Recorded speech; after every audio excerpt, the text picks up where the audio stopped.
Olá, eu sou o professor Charles Assunção e nesse vídeo nós falaremos sobre sistemas de purificação do ar, fazendo uma breve introdução.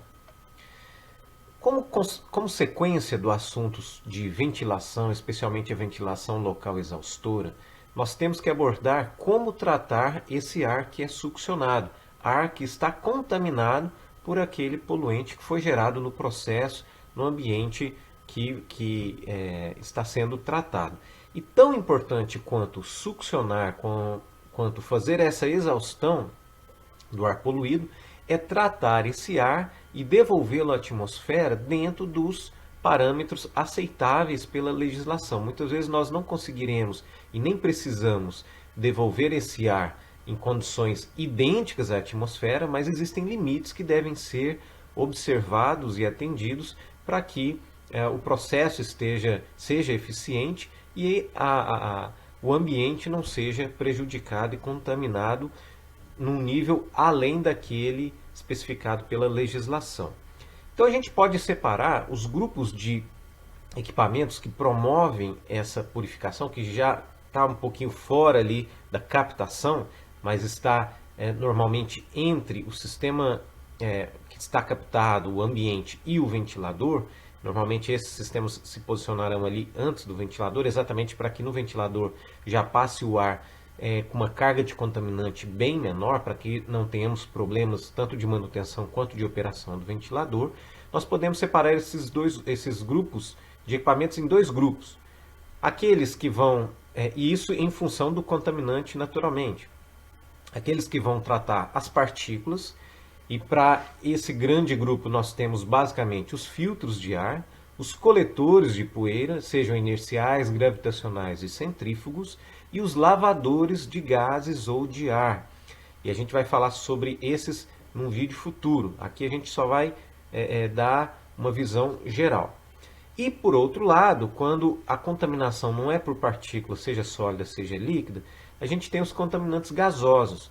E aí a gente tem, dentro desse outro grande grupo, os absorvedores, que são as torres de enchimento, os ventures, os adsorvedores, que são aqueles que utilizam carvão ativado, alumina, sílica gel, os incineradores de resíduos gasosos, onde vai ocorrer a combustão daquele contaminante, daquele gás, e os condensadores de vapores, em que esse vapor ele vai ser coletado, vai ser condensado e depois coletado.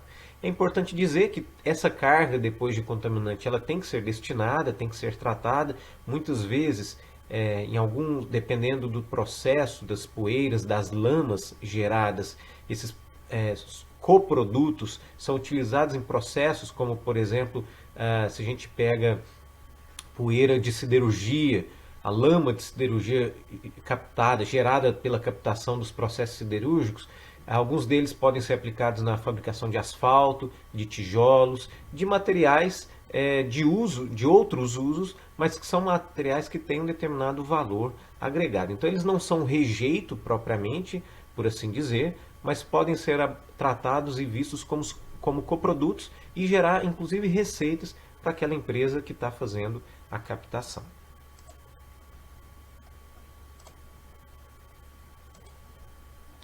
Falando um pouquinho então dos critérios de seleção do tipo de equipamento, claro que o primeiro critério é aquele se é uma partícula sólida ou líquida ou se é gasoso, mas dentro desse tipo, o que a gente, dentro de cada grupo desse, quais são as características ou os critérios que nós vamos ter de levar em consideração na seleção e especificação de um equipamento? O primeiro é o grau de pureza exigida. Então, dependendo do contaminante, a legislação ambiental, seja do Estado, seja federal ou até mesmo do município, vai estabelecer limites aceitáveis para aquela poeira, para aquele contaminante. Então, se for uma poeira seca de carvão, por exemplo, vai ter uma determinada concentração permitida que seja lançada na atmosfera. Se for um produto relativamente tóxico, essa concentração provavelmente vai ser muito menor. Depende do ambiente. Se estamos num ambiente muito urbano, com uma concentração muito grande de pessoas, ou se estamos num ambiente mais rural, mais industrial. Então, o grau de purificação ele vai influenciar diretamente no tipo de equipamento, porque naturalmente nós teremos equipamentos mais eficientes Obviamente, esses equipamentos tenderão a ser mais caros, tanto na aquisição quanto na sua operação. E nós temos, por outro lado, equipamentos mais simples, mas com uma eficácia menor. Então, esse grau de purificação ele tem que ser bastante observado e calibrado para que a gente não tenha um equipamento superior àquilo que realmente é necessário. Nosso papel é cuidar da natureza, ter essa responsabilidade ambiental e cumprir a legislação. A gente não precisa ir além disso, porque isso provavelmente implicará no maior custo do projeto e da operação da planta, que pode inviabilizar até a própria operação. As características do fluido contaminado, isso é muito importante, o ar que está carregando esse contaminante, quais são as suas características? Basicamente, por exemplo, a temperatura, se é uma temperatura muito elevada, então alguns equipamentos não podem trabalhar com temperatura elevada, como filtros de manga, filtros que têm materiais sintéticos, que têm a temperatura de degradação, de fusão, de queima muito baixa.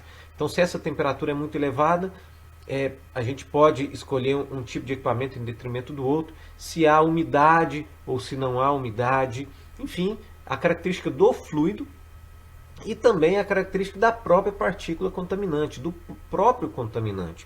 O tamanho da partícula, a sua solubilidade, se a sua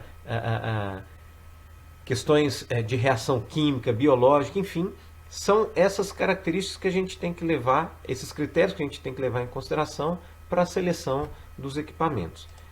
Falando um pouquinho das características da partícula, só para elencar algumas aqui, a própria concentração, então, qual que é o nível de concentração que o ar tem daquele contaminante, né? Qual é a presença, o peso daquele contaminante no ar, no fluido de forma geral. Essa concentração, se for muito elevada, por exemplo, pode promover entupimento de filtros, de telas. Então, uma ou outra concentração pode indicar um ou outro tipo de equipamento. A solubilidade, já tinha falado, a sua compatibilidade com a água para sistemas de lavagem. A combustividade, isso é importante se, por exemplo, o contaminante deve ser incinerado, então ele tem que ser combustível, ele tem que ter uma facilidade em entrar em combustão, mas por outro lado, se ele não é incinerado e tem uma facilidade muito grande, então a gente tem que tomar cuidado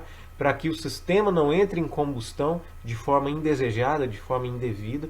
A agressividade química e biológica, já tinha comentado, exatamente para preservar o equipamento, para não haver reações indevidas e reduzir a vida útil. E o tamanho da partícula é óbvio, né? Se for uma partícula muito grande ou muito pequena, isso vai influenciar diretamente, se a gente pensa, por exemplo, num filtro, na tela do filtro, né?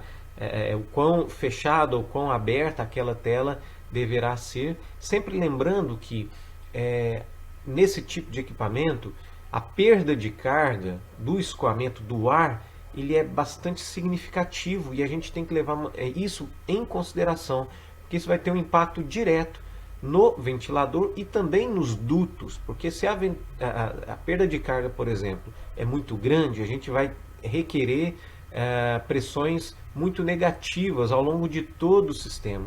E isso, então, quando a gente está falando de pressão negativa, a gente tem que prestar atenção nos dutos de condução, porque esses dutos podem vir a colapso caso a pressão seja excessivamente negativa. Os próprios dispositivos, filtros, torres, muitos deles são feitos de chapas muito finas. Se essas pressões são extremamente negativas, a sua estrutura mecânica pode estar em risco em função dessa característica. Então, por isso que esses critérios são tão importantes, devem ser levados em consideração com bastante cuidado, para que o sistema não seja